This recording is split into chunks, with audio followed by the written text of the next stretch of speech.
It's very kind of you to say. Now what? Can I say something very quickly? Why do we have to fight? The two of you? Can't we just say something nice about John Kerry right now? I like John. I care about John Kerry. And something about President Bush. He'll be unemployed soon. I failed the test. I made the effort anyway.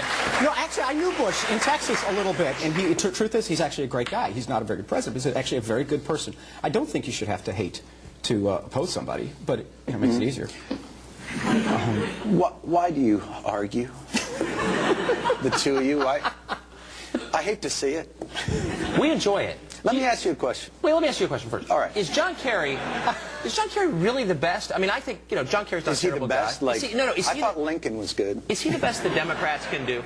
Is he the best the Democrats can do? Yeah, this year. I'd always thought in a democracy, and again, I don't know, I've only lived in this country, that there's a process, what do they call them, primaries. Right. And they don't always go with the best, but they go with whoever won.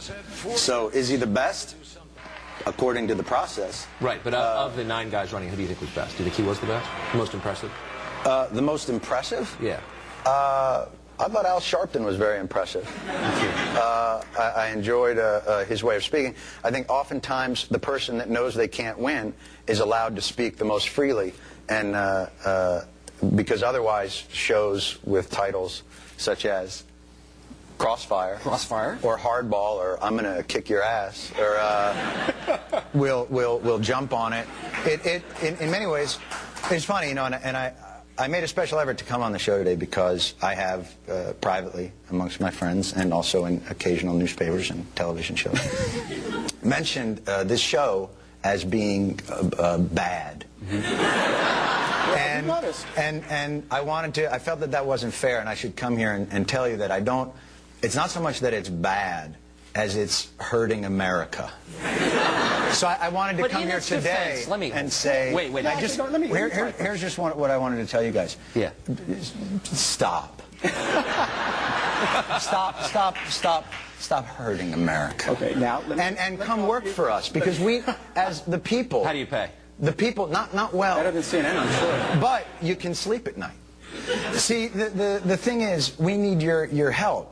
Right now you're helping the politicians and the corporations, and we're left out there to mow our lawns. You just said we're too rough on them when they make mistakes. No, you're not too rough on them. You're part of their strategies. You're partisan, what do you call it, hacks. Wait, John, let me tell you something valuable that I think we do that I'd like to see you something do. Valuable? Yeah, no, it's nice I would like to hear it. And I'll tell you, when politicians come on, yeah, it's nice to get them to try and answer the question. And in order to do that, we try and ask them pointed questions. I want to contrast our questions with some questions you asked John Kerry. If you want to compare your show to a comedy show, you're more than welcome to.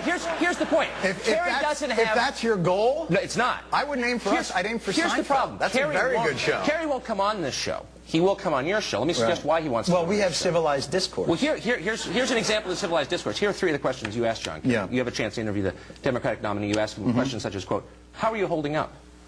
Is it hard not to take the attacks personally? Yeah. Have you ever flip-flopped, et cetera, et cetera? Yeah. Didn't you feel like you got the chance to interview the guy? Why not ask him a real question instead of just suck up to him? Yeah, how are you holding up is a real suck-up. And I actually was giving him a hot stone massage. It sounded that way. As we were doing it. It did. You know, it's interesting to hear you talk about my responsibility to the, I didn't realize that, and maybe this explains quite a bit. No, the opportunity. Is that the news organizations look to Comedy Central for their cues on integrity. So what I would suggest is, when you talk about you're holding politicians' feet to the fire, I think that's disingenuous. I think you're... How are you holding up? I mean, come on. No. I don't. But my role isn't. I don't. You can ask him a real question, don't you think? Instead of saying, I don't think I have to. By the way, I also asked him, were you in Cambodia? But I didn't really care, because I don't care, because I think it's stupid. Well, but my point is this: if your idea of confronting me is that I don't ask hard-hitting enough news questions, we're in bad shape, fellas. We're here to love you, not confront you. No, but what I'm saying is this. I'm not. I'm here to confront you because we need help from the media, and they're hurting us. And it's, now, the idea is... If the indictment, let me get this straight. If the indictment is...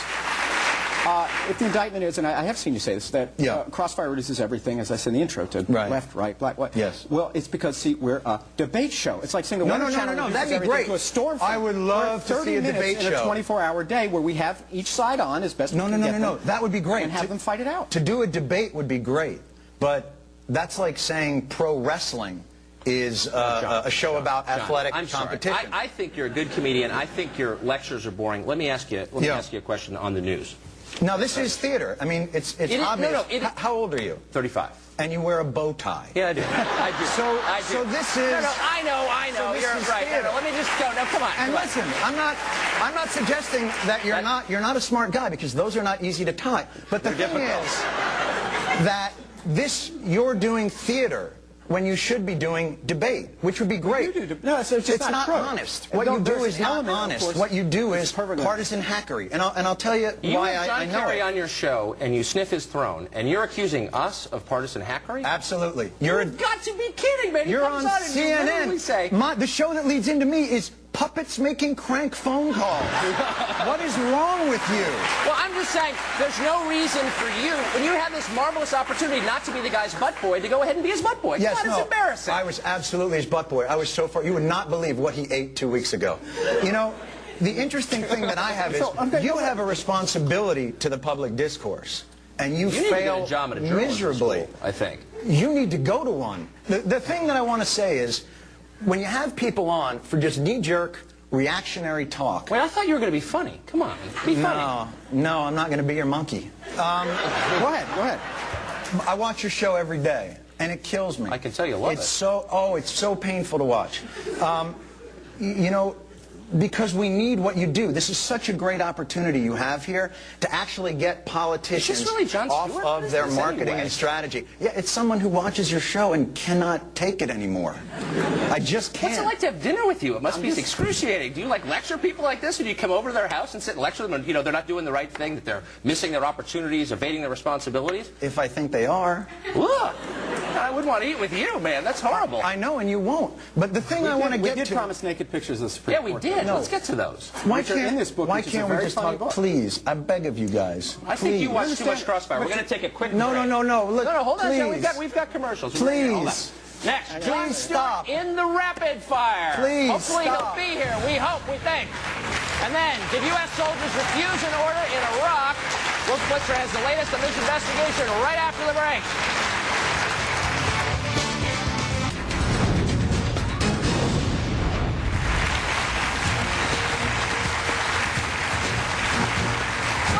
Crossfire. We're talking to Jon Stewart, who was just lecturing us on our moral inferiority. John, you're bumming us out. Tell us, what do you think of the Bill O'Reilly vibrator story? No.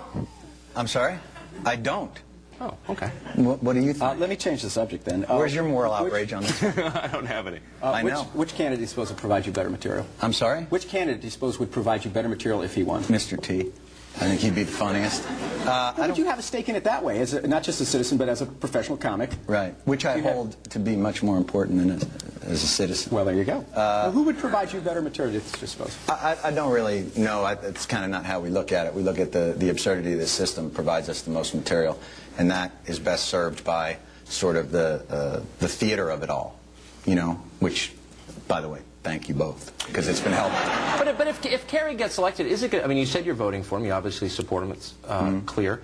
Will it be harder for you to mock his administration if he becomes president? Now, why would it be harder? Because the only way it would be harder is if his administration is less absurd than this one.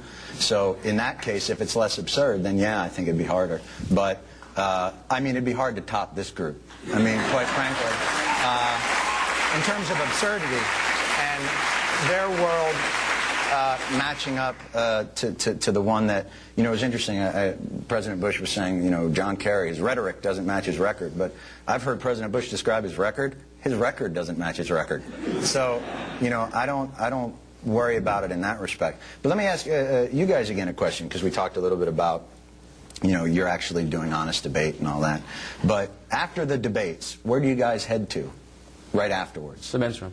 Right after that. Right, home. Spin Alley. Home? No, Spin Alley. What are you talking about? I mean, at these debates? Yeah, you go to Spin Alley, the place called Spin Alley.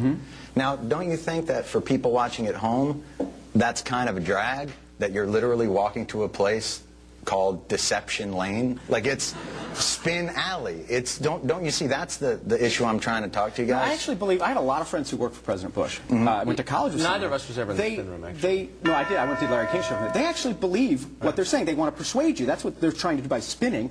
But I don't doubt for a minute these people who work for President Bush, who I disagree with and everything, they believe that stuff, John. This is not a lie or deception at all. I think they believe in him. I think they believe. Just like I believe in my guys. I think they believe President Bush would do a better job, and I believe the Kerry guys believe President Kerry would do a better job. But what I believe is they're not making honest arguments. So what they're doing is, in their mind, the ends justify the means. I hate so at all. I do think you're more fun on your show. Just my opinion. But okay, John Stewart goes one-on-one with his fans. You're as big a dick on your show as you are on any show.